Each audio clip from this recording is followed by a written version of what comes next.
I got to college, I became an African studies major and learned Swahili, went to East Africa, and discovered that in parts of the world, people eat insects as a normal part of their diet.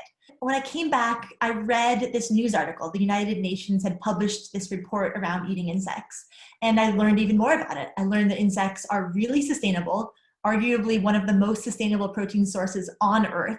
It just kind of clicked for me. Like, nobody could convince me this was a bad idea. I mean, looking back, I'm laughing at myself. I'm like, this is just ridiculous. But it made so much sense. Like, if we could get past this ick factor, this is a whole new food source. Okay, so what happened next?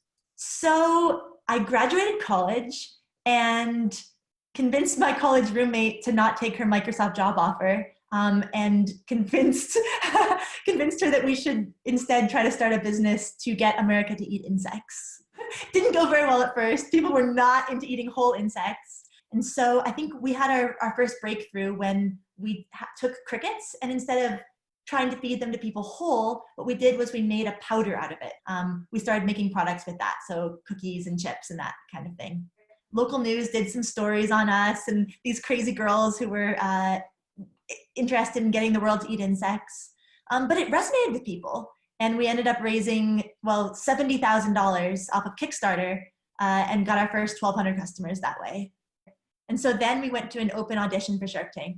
We found ourselves on set in Culver City, like the LA area. Then what happened? You made a deal right there?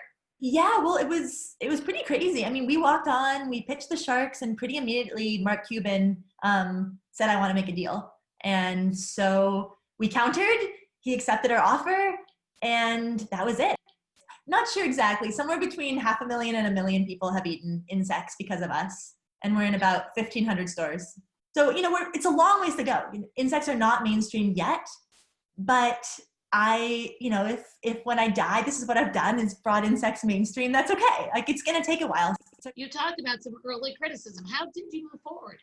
So there was a lot of criticism. People were extremely skeptical. I realized when people are saying, I don't believe it, or I'm skeptical, what they're really saying is show me. They would love to be proved wrong.